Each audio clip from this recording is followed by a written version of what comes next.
ocorre, fala este jovem. Jornal Árvore da Vida. A geração que cresceu nos anos 80 provavelmente se lembrará desta citação: quem é o mestre? Proferida repetidamente por um vilão de filme de Kung Fu, a pergunta se tornou parte indispensável das célebres brincadeiras de lutinha, que nem sempre acabavam bem. No filme, após recordar-se de seu treinamento, o mocinho responde: eu sou o mestre, e parte para o ataque. O livro de Levítico pode levar alguém a se recordar da expressão eu sou o mestre. Isso porque a frase eu sou o Senhor ocorre 50 vezes naquele livro. Ao menos 309 em toda a Bíblia. Deus é Deus. Ele é o Senhor. Nada pode detê-lo, nem anular seu propósito. Todo o contexto do livro de Levítico, bem como de toda a Bíblia, atesta isso. No princípio, Deus criou os céus e a terra. A terra, porém, tornou-se sem forma e vazia. Isso não deteve Deus, que, chamando à existência todas as coisas, conforme o relato de Gênesis 1, criou o homem para si, para que sua vontade fosse plenamente executada na terra. Logo em seguida, no entanto, o homem criado caiu, afastando-se de Deus. O homem falhou a tal ponto que se tornou carne, e o Espírito de Deus já não agia nele. Gênesis 3:6, 6:4. A humanidade caída tornou-se inimiga de Deus, exaltando seu próprio nome. 11:4. Mas Deus não pode ser barrado. Por isso, separou e chamou Abraão, em quem desejava abençoar e alcançar toda a terra. 12:1-3. A partir de então, aos olhos de Deus, a história da humanidade se tornou a história de Abraão e de seus descendentes. É por isso que o livro de Gênesis, a partir do capítulo 12, já não registra nenhuma outra genealogia, nenhuma outra história. A história de Deus agindo na vida do homem continua para nos mostrar que Abraão creu, Isaac herdou as riquezas de seu pai e Jacó foi transformado pelas situações que viveu, tornando-se Israel, o príncipe de Deus. Por fim, o resultado disso tudo foi que José reinou sobre a terra. 22:12, 25:5, 32:28, 42:6. Eu sou o Senhor. Se compararmos o relato de Gênesis 46 com a bênção profética de Deus para o homem, em Gênesis 1, veremos que na descendência de Abraão, naquela época, a vontade de Deus estava sendo cumprida. Em Gênesis, o Senhor dissera ao homem que fosse frutífero, se multiplicasse, enchesse a terra, a sujeitasse e dominasse sobre tudo que havia na terra, no ar e nos mares. Os filhos de Israel, descendentes de Abraão, multiplicaram-se, ocuparam a terra e a governaram. Infelizmente, o relato de Gênesis não acaba assim.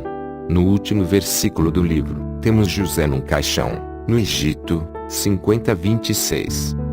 José, como símbolo da experiência reinante de Israel, foi enterrado no Egito, e, muitos anos depois, o povo de Deus se tornou escravo do mundo que deveria governar. Mas Deus não foi frustrado em seu plano. O livro seguinte da Bíblia, Êxodo, relata como Deus operou maravilhosamente para redimir seu povo, retirando-os do jugo do Egito, e estabeleceu com eles uma aliança, para que fossem um reino de sacerdotes e cumprissem sua vontade. Êxodo 19:6. No meio desse povo, e por meio dessa aliança, Deus estabeleceu seu tabernáculo na terra. O tabernáculo era o centro da nação de Israel. Números 2:2, era o lugar de habitação de Deus, o canal da manifestação de sua presença e autoridade, de seu reino. Êxodo 40:38. Esse é o fim do livro de Êxodo, uma virada inesquecível. Uma magnífica prova de que nada pode atalhar Deus, nem frustrar o seu propósito eterno. O tabernáculo, em Levítico, é chamado de tenda da congregação, Levítico 1:1. Ou seja, é o ambiente onde Deus pode congregar, conviver com seu povo. E esse é o assunto de Levítico. O holocausto, as ofertas pelos pecados, as ofertas votivas e pacíficas, as leis morais, a dieta, tudo ali fala de como seu povo viveria com ele, e para ele. Esta é a grande afirmação do livro de Êxodo: vivemos para Deus. Ele é o nosso Senhor. Em tudo que fazemos ou dizemos, em nossos relacionamentos, em nossa profissão, em cada aspecto de nossa vida, por meio do que pareça, Ele é o Senhor. O Senhor nos santifica. Daí a frase eu sou o Senhor ser tão frequente e tão significativa nesse livro, e, é claro, em nossa vida. Realmente, aquele personagem de Kung Fu não sabia o que dizia. Quem é o mestre? Ora, o Senhor é o mestre. Alguns cristãos mais conservadores podem não gostar dessa associação com uma imagem infantil, um filme antigo. Mas, embora pueril na forma, a conclusão é madura e profunda em sua essência. Deus é o mestre. Ele é nosso mestre, nosso Senhor, nosso dono, o rei de nossas vidas. Em Levítico, várias vezes, a afirmação "Eu sou o Senhor" é seguida por "Vos santifico". Levítico 28. Este é o resultado de percebermos quem é nosso Senhor, sermos santificados. O Senhor nos santifica.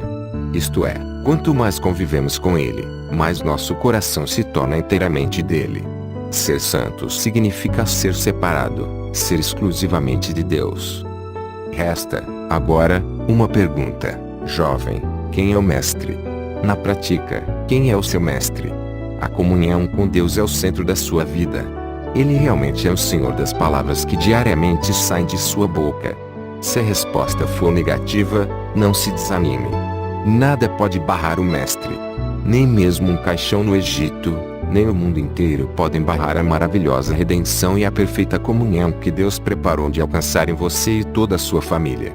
Desfrute agora mesmo dessa salvação, invocando, ó Senhor Jesus. E você será salvo. Romanos 10:13. Você não apenas declarará, mas também experimentará que Jesus é o Senhor. Assine já o jornal Árvore da Vida.